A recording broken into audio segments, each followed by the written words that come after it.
Good afternoon, everybody, and welcome to this edition of ThinkTechnical for Monday, 21 December. My name is Carl Kapalunga.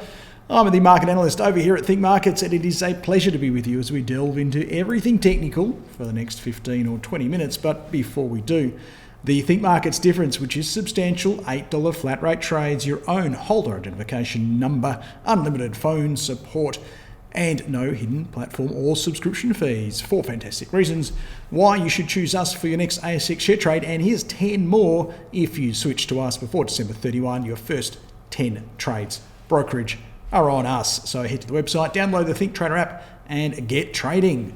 The agenda for today is to have a look at the charts from all over the world. We'll start big picture, then drill down to Australia and have a look at some ASX stocks of interest. Let's kick off today's proceedings with a chart of the benchmark index from the USA, the S&P 500. And a big day for the S&P 500 because this evening on the opening, Tesla will officially, for the first time, become part of this index. It'll come in at position 6 in terms of market capitalization. It'll be about 1.5% to 2% of the overall market. A couple of things to note. Many funds can only start buying Tesla as of tonight when it hits the index. So a lot of these index tracking funds will reflect changes as they occur, or in brackets, they may have actually gone into the closing few minutes and got that their exposure in advance of today. So there'll be some that have done that, some that'll have to buy today, some that, depending on their mandates, may have been buying for the last few months. The Tesla share price closed at $695 on Friday. That is a record high. It occurred on record value, record turnover for the stock, and 5th highest volume. It has gone up about 60% in the last month or so since they announced it would go into the index. It's up over 700% for the year. It trades on a price to earnings ratio of over 1200. Compare that to the S&P 500's 27. It is more volatile. It is just naturally more volatile than the S&P 500. So it's going to dilute the PE of the S&P 500. It's going to make it more volatile, and that has ramifications, obviously, for us back here as we tend to move into some part on what the S&P 500 does. So very interesting session tonight. What will happen? How will it turn out? You know what? This has never happened before. We've never added a stock that big. So I'm not even going to guess. My hunch is, a small up you would expect. And that may be supportive of the price action on Friday, which wasn't that fantastic. Look, hey, it wasn't too bad either. We closed closer to the highs and the lows, but we did take out the previous session's low, and I want to say the previous 2 sessions low here, which is not a great sign. But within the context of a broader short-term uptrend, it is clear as day there that light green value zone rising steadily, and the darker green long-term trend very much well established to the upside as well. I'm happy to maintain a short-term bias, at least. Just looking at key levels here, that provisional high of 37.27 is going to be resistance and support coming in, and quite a bit of support, I would suggest, at 36.46 down to sort of 36.33. So we're not that far away from that support zone either. Having a look at the Nasdaq Composite Index, no impact from Tesla tonight because it's already in the index, and probably why it's one of the reasons why it's done so well. From a technical perspective, this looks far stronger than the S&P 500.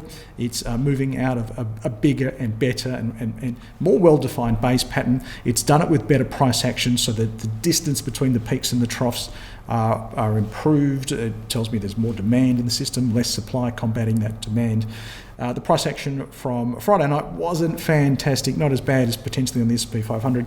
We would like to have not have seen it taken out the previous day's low, but otherwise, the long-term, short-term trends are so fantastic here. I can't see anything sinister in this just yet to suggest that the path of least resistance doesn't continue to be up. And certainly the price action on Friday on the VIX, that higher open and then closing on those lows, is supportive of higher share prices as well. And if we get a convincing breakthrough 20, that may coincide with this Santa Claus rally that we're hoping to get.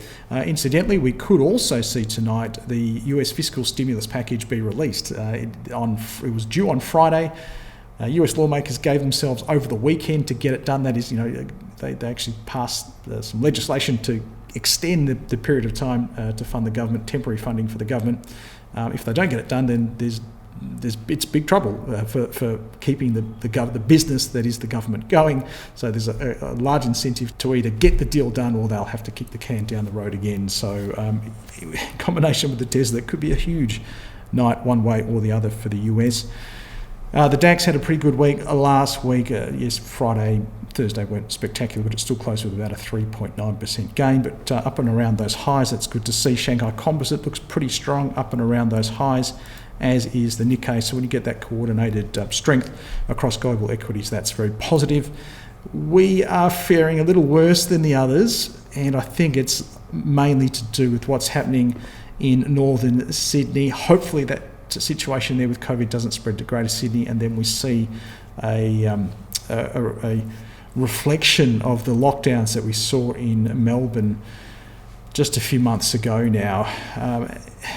In the best case, we get back to the business of being in this bull market, but I think at the very least it has just knocked investor sentiment around a little bit, because it does show you that as good as we thought we were going, you just never know with this pesky virus when it's going to cause major ructions for the Australian economy. It's borne out in the price action here. We've had two sessions down. Good news, today's session is quite subdued in comparison to Friday's 1% plus 4. It's encouraging that we're getting a handle on our expectations here, on our fear, and it hasn't borne out in another sharp fall today.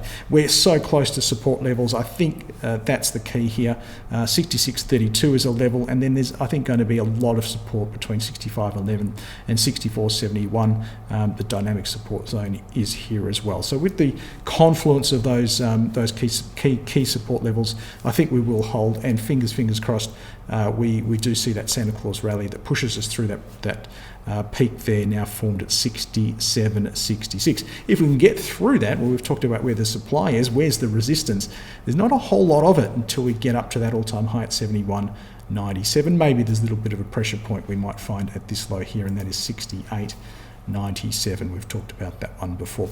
But overall, short-term trend, long-term trend looking constructive for gains. Let's have a quick look through some of these base metals here. They had a pretty good week last week. Aluminium is up. We'll have a look at a different copper chart in a second as it will weld to this one, but that's obviously flying. These are the charts for the London Metals Exchange, and we're going to look at some corresponding charts from other commodity changes around the world in a second. Iron ore, nickel doing very well.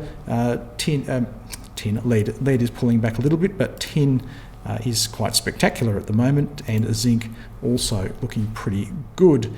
We'll have a quick comment on the gold and silver prices together, just to say that they have held, or certainly look like they are going to hold, their long-term uptrend support zones. It is uncanny sometimes how these zones hold and how the price action plays out around there. We can see this here in November, December, and this one down here in March, April, where we hit that zone and we tested and we worked in around there, and the demand came in and we pushed off from there. So with this trough coming in higher than this one, we've got higher troughs. With the price moving above this peak, we are in a higher peaks, higher troughs phase. So the price action has turned up as well to confirm the support from the dynamic support zone that those moving averages represent. Silver actually held it better, I think, because we didn't get below that range. We're also in those higher peaks and higher troughs phase, and we are testing into this $26 level here. A small pullback maybe into 25, and then if we can close above 26, I do think we will go up and test higher levels. So, for the gold and silver bugs out there, maybe breathe a little bit of a sigh of relief. We're looking a bit better, certainly, than we were last week. Okay, quick little change of the database there off screen, and we're now looking at the Bitcoin chart. This is not a live chart. It is bumping around that 24,000 level, sort of 23.8 to 24,000 as we speak. It did hit 24,300 earlier this morning, Perth time. And since the last time I updated you, which I think was somewhere in here, and we were contemplating this support zone and viewing, looking upstairs potentially for a break of 20,000. It's had a stellar run, and I wouldn't have picked it would do it so quickly, but hey, that's Bitcoin. I have been in the media primarily on Ausbiz. I do cover it for them. I started covering it around here, and I tipped this breakout. You can go check it. I very clearly called that breakout. Around here I said, look, watch this week for a breakthrough 20,000, and we've had it. Well, congratulations to me. I've picked it pretty well. But I gave them two levels to watch. I said there was one at 21,500. It blasted through that, so I'm happy to say I got that one wrong, but it's nice to get it wrong in that fashion. And the other number I gave them, which a few people have been emailing me on and tweeting me on, is this 29,000 target. So Ausbiz put on their Twitter today a clip of me obviously calling the market, Bitcoin market, to 29,000. And a few people have been asking, how did I come up with that, and what am I on to come up with a number that big? And I've just thought I'd demonstrate that. So it's called the Fibonacci projection. I don't often do projections. It's not really my style of analysis, but often when these media organisations want a headline, and fair enough too, why wouldn't you have one? They ask for targets. So I gave them one based upon this projection. And the way we do it is we go from this high here in December 2017 of 19,458. We come down to the swing low here, and that was December, I want to say 18, yes, at 3122. And we take that distance, and obviously a 100% projection simply takes you back to where you started at 19,458. But quite a common move in markets is to move 161.8% of the original move, and that takes us into a 29,568. Okay, so if we completed that projection, we would get into 29,568, and it is, it is just a number. At the end of the day, there's no reason why it should be the high, but it's Bitcoin, and there are a lot of technical traders in Bitcoin. A lot of them use Fibonacci analysis. For example, you can see that this high here wasn't that far off the 61.8% retracement, which is another common level that we often see play out in the market. And I reckon if you went and measured a few other things, you're going to see some coincidence there. So if anything, these things can become self-fulfilling. So that's the level I'm watching out for. Well, what do you do with it now, I think, is the other question. Would I buy it now? Look, I think it's going up, and I think you can have a small bet on it to see it play out to the target that I've picked. But I think you need to be very, very conservative here, because it has moved so far in such a short space of time. And putting that aside, it's a long way away, just looking at my chart, from the value zone, which is where this green zone is. So I like to trade in around the green zone. I like to trade breaks of consolidation zones where we've had a few weeks at least moving sideways, getting rid of any short-term hot money where we can see that the long-term demand is kicking in, and we get this trampolining effect through here, and then either here or then on the breakout. So this area here is where I like to trade. When we're so far away, I prefer to sit out of the market. And if I'm going to miss that move, then I'm going to miss the move, because there are plenty of other setups out there for me to look at. So if you had to be on it, definitely skew to the long side. It would be a small position, and targets and stops accordingly in place. Having a look at some of the other markets we've got here, crude oil continues to trend higher. Not great price action over the last trading session or so, but energy sector, I think you can continue to play the long side there. I promised we'd look at the high-grade copper. This is on the COMEX, so in New York. US dollar prices here still travelling very well. And we said we'd look at iron ore on another exchange. So this is the Chinese Dalian Commodities Exchange, and we'd see iron ore going almost vertical at the moment. And I guess ditto my thoughts on this one compared to, say, Bitcoin, where this chart is a long, long way away from any value zone. I prefer to play trends that are bouncing and trampolining off this zone, or taking a breakout of consolidation phase. So what does that mean for iron ore stocks? Look, I think as you get exponential in your move, you become more vulnerable to pullbacks. When you pull back to the value zone, and if you're further and further away from the value zone, it means the pullback is bigger and bigger. So don't get me wrong, short-term trend looks fantastic. The bias is long, but just be mindful of what could go wrong and how much could go wrong by. Okay, switching gears and databases. Again, we're going to look at the few stocks I think are looking pretty interesting today from a technical perspective. You might want to go out and do a little bit of your own research on the following 2, 4, 6, 7 opportunities. First one is Kogan. Last time I mentioned Kogan was on the 11th of December. We said that we'd be very interested on a break of 1862. The reason for that is it had come back to its long-term value zone. So the value zones, we're expecting support there, and we can set pretty tight stop loss if we like to use our stop losses. And it's always a good idea to measure out your risk and be disciplined with your risk, but you can get in with a fairly tight stop loss and the upside in comparison. So if we have a stop, say this big, and our upside is twice that, 2 to 1 risk reward on the trade. We're much like gold and silver, looking for a push back out of this zone, but we do want to see a resumption of higher peaks and higher troughs. And with the break of 1862, I do believe we're moving into that. So if you're on it from that last update, certainly stick with it. If you're not, I'm happy to buy around the current level. Moving on to the next one, and it's Meteoric Resources, ticker code MEI. Hopefully it's meteoric by nature as well as name if you do decide to get on board this one.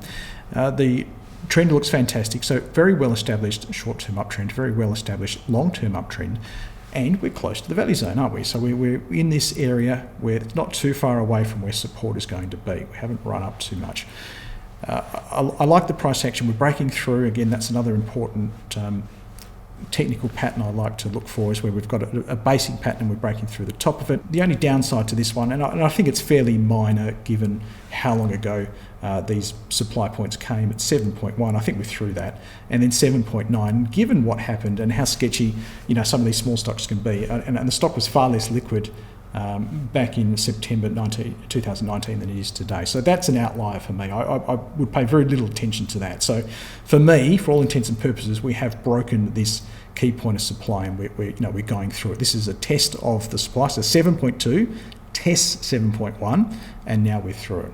Okay. So happy to go at current levels on MEI, and that current level now, of course, when you see this, it might be slightly different, is 7.3 cents.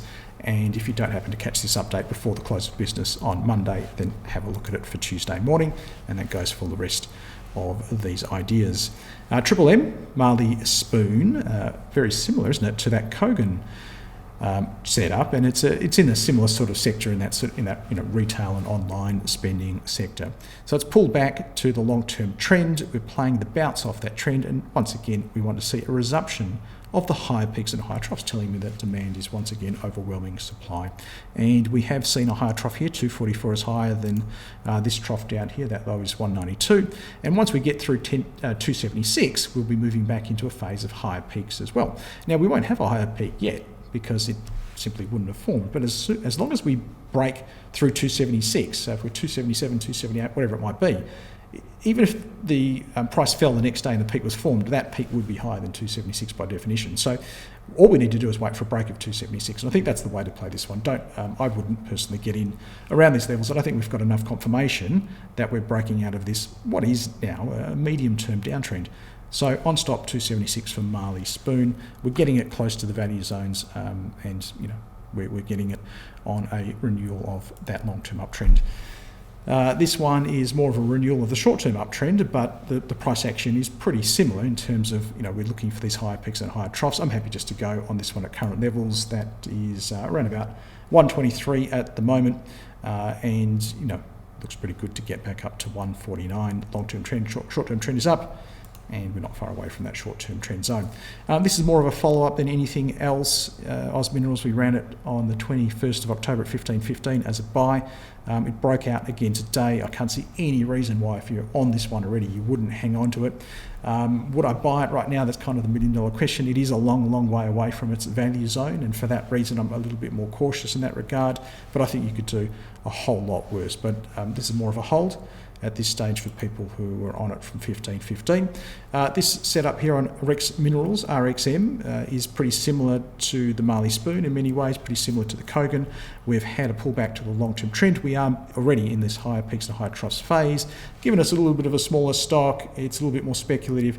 I think you're better off waiting for a break of 18.5 before you participate on this again. If you're very aggressive, and I'll leave that up to you to decide, then you could go at current levels, and that would be about 16 or 16.5. But it is a smaller stock anyway, so by default with smaller stocks, you should be sensible about your position sizing. Okay, Western Areas is a stock we have covered once before, but it's not on here because I think the last time we covered it was in here and we're looking for a break of 280. Again, taking slightly more conservative entry on the basis of the potential establishing of a long-term uptrend, which never happened, and that's why sometimes you need to be a little bit more conservative. So, these 7 stocks, I've said a couple of them, look, just wait till it breaks through, wait till you know you're having higher peaks and higher troughs. And this is a good example of why we say these things sometimes. So I think, I want to say 17th of July or somewhere in July, I know I had a non-stop order at 280, and you can see it fell away from there. So if you didn't, if you got into it straight away, you're very disappointed. If you're waiting for the break, you were fine. And I think this one, we can go on a break of 263. I'm not as fussed about this. I think the momentum that we're seeing through here, this very shallow pullback into the value zone, the crossing of these zones, hopefully in establishing long-term trend coming with the convergence of those long-term moving averages. I think all of those things combined should get us through there anyway. So happy to go on WSA on a break of 263, but I think sensible given its proximity just to wait for the break on that one. Okay, back to the presentation, and we will finish off by saying thank you very much for joining me. Hopefully you got lots out of the presentation. All of our technical and fundamental and other updates are in our market news section of the website. There's the link. Of course, you can follow me or the Think Markets handle on Twitter if you like. There are no scheduled events for the rest of this year, obviously heading into Christmas and New Year, but we do have the Think Learning series resuming next year with quite a pertinent one, the introduction to technical analysis. Well, I'll take you into a little bit more about my approach for technical analysis, but until then, obviously just these ad hoc updates as I spot something I really want to talk to you about. The disclaimer before I leave you says that everything we've talked about is general advice. You should consider that it is general when you're making your own investing decisions. Don't forget, we are a regulated Australian broker, and we do have some products that could see you lose more than your deposit. So if you're unsure about anything, give us a call or consult the website for further details. That's it for me today. All the best for your trading until we catch up again. Bye-bye for now.